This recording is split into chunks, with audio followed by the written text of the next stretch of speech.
Madam, ఈ mutation certificate అంటే ఏంటిది మేడం అసలు? మ్యూటేషన్ సర్టిఫికెట్ అంటే అదొక కాపీ.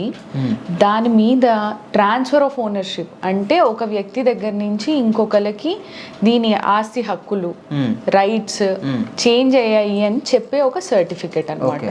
మనం కొనుగోలు చేయడం వల్లనో, మనకి గిఫ్ట్గా ఎవరైనా బహుమతిగా ఇవ్వడం వల్లనో, కోర్టు డిగ్రీ వల్లనో, ఓకే, లేదు అని అంటే మనకు పూర్వపు ఆస్తి వల్లనో రావడం వల్లనో, మనకు సంక్రమించడం వల్లనో, అప్పుడు ఆ ప్రాపర్టీ మన పేరు మీదకి వచ్చినప్పుడు క్లియర్గా గవర్నమెంట్ వాళ్ళు రెవెన్యూ రికార్డ్స్లో రిఫ్లెక్ట్ చేస్తారు, ఈ ఆస్తి వీళ్ళ పేరు మీదకి మారింది.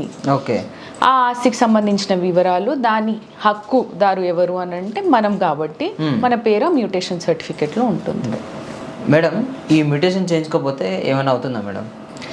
మీరు మ్యూటేషన్ చేయించుకోకపోతే మీరు ట్రాన్స్ఫర్ ఆఫ్ ప్రాపర్టీ, మీ ప్రాపర్టీని వేరే వాళ్ళకి అమ్మాలి అనుకున్నప్పుడు ఇబ్బంది పడతారు.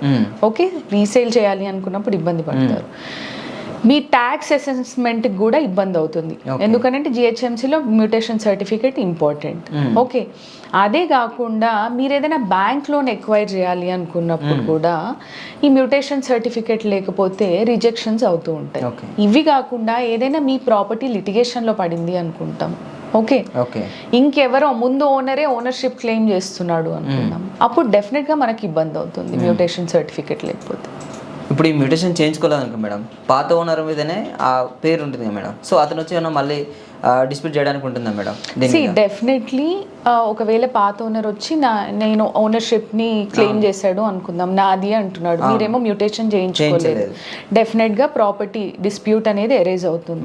ఎందుకు అని అంటే మీరు మ్యూటేషన్ చేయించుకున్నప్పుడు ట్యాక్స్ కూడా ఆయనే కడుతూ ఉంటాడు, ముందు ఆయన పేరు మీద ఉంది కాబట్టి. ఓకే, సో డెఫినెట్గా ఓనర్షిప్ మీరు ప్రూవ్ చేసుకోవాల్సి వస్తుంది. ఆల్దో మీకు సేల్ డీడ్ ఉన్నా కానీ సుప్రీం కోర్ట్ మళ్ళీ కూడా చెప్పింది, మొన్న కూడా క్లారిఫై చేసింది, ఓన్లీ సేల్ డీడ్ మాత్రమే ప్రైమరీ ఎవిడెన్స్ అయినా కానీ ఓన్లీ సేల్ డీడ్ ఉన్నంత మాత్రాన మీరు ఓనర్ అవ్వరు ప్రాపర్టీకి. సో డెఫినెట్లీ మ్యూటేషన్ అనేది చేయించుకోవాలి.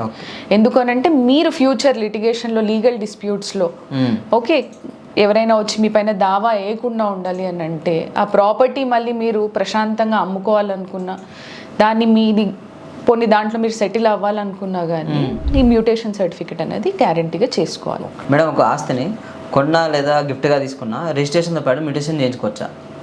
రిజిస్ట్రేషన్తో పాటు మ్యూటేషన్ చేయించుకోవచ్చు అండి. ఇప్పుడు రిజిస్ట్రేషన్ మనకి టైటిల్స్ ఇచ్చేసినప్పుడు, సేల్ డీడ్ ఇచ్చేసినప్పుడే మ్యూటేషన్ సర్టిఫికేట్ కూడా విత్ ఇన్ 1 or 2 days ఇచ్చేస్తున్నారు. అలా జరగలేదు, మీకు మ్యూటేషన్ సర్టిఫికేట్ రాలేదు, అలాంటప్పుడు మీరు అక్కడ సబ్ రిజిస్ట్రార్ ఆఫీస్కి వెళ్ళి ఆఫ్లైన్లో అంటే మీరే డైరెక్ట్గా వెళ్ళి అప్లై చేసుకోవచ్చు, లేదు అలా వెళ్ళలేని సందర్భంలో ఆన్లైన్లో కూడా అప్లై చేసుకోవచ్చు. మేడం, ఈ మ్యూటేషన్ ఎలా చేయించుకోవాలి, దానికి ఏమేమి సర్టిఫికేట్స్ కావాలి? మ్యూటేషన్ అనేది 3 విధాలుగా చేసుకోవచ్చు మనం. Direct register office, sub register office దగ్గరికి వెళ్ళి మనం డాక్యుమెంట్స్ అన్ని సబ్మిట్ చేసి ఓకే అక్కడ అప్లై చేసుకోవచ్చు. దానికి ఒక ఫీ ఉంటుంది. యూజువల్లీ ఏదైతే ఆస్తి ఉందో దాని మీద 0.1% మనము ఫీ రుసుం కింద కట్టాలి. ఓకే, లేదు అని అంటే మై పట్టా, లేదు అని అంటే సిడిఎంఏ డిపార్ట్మెంట్ అని ఉంటుంది గవర్నమెంట్ది. ఓకే, ఏపీలో అయితే ఈ సేవలో కూడా అప్లై చేసుకోవచ్చు, ఎస్ఆర్ఓలో కూడా అప్లై చేసుకోవచ్చు. ఓకే, వెళ్ళిన తర్వాత ఏమేమి డాక్యుమెంట్స్ కావాలి అని అంటే sale deed or title deed, ఆ ఆస్తికి సంబంధించిన sale deed or title deed, మీకు ఎవరైతే అమ్మారో ప్రీవియస్ ఓనర్ ఆయన ఐడి ప్రూఫ్, ఆయన పేరు, ఓకే, మీ అడ్రస్, మీ ప్రూఫ్, మీ ఐడి ప్రూఫ్, అడ్రస్, మీ పేరు, ఓకే మేడం, మీకు అమ్మిన వ్యక్తిది కూడా కావాలి. Okay, encumbrance certificate, tax receipts, okay, ఇది కాకుండా మనం ఫీజు కట్టాలి. ఇవన్నీ మనము ఆన్లైన్లో కూడా అప్లోడ్ చేసుకోవచ్చు, అప్లై చేసుకోవచ్చు. ఆ తర్వాత ఫీ పేమెంట్ తర్వాత మనం ఆ డిజిటల్ సర్టిఫికేట్ కోసము అప్లై చేసుకోవచ్చు.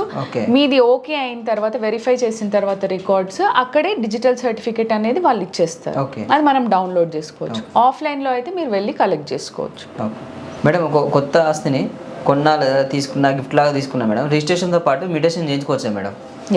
మ్యూటేషన్ అనేది చేయించుకోవచ్చు రిజిస్ట్రేషన్తో పాటు. కానీ ముందు ఏవైతే మనము 2021 కన్నా ముందు కొన్న ప్రాపర్టీస్కి ఏవైతే ఉన్నాయో, ఒకవేళ ఇప్పుడు కొన్న ప్రాపర్టీస్లో కూడా మీరు మ్యూటేషన్ అప్లై చేసుకోకపోతే మీరు డైరెక్ట్గా సబ్ రిజిస్టర్ ఆఫీస్కి వెళ్ళి అక్కడ అప్లై చేసుకోవచ్చు ఓకే ఆఫ్లైన్. ఆన్లైన్ కూడా అప్లై చేసుకోవచ్చు. CDMA పోర్టల్ అని ఉంటుంది తెలంగాణ గవర్నమెంట్ది. Okay madam. Okay, and mypatta.com ఇలాంటివి ఉన్నాయి, ఓకే వాటిలో కూడా అప్లై చేసుకోవచ్చు.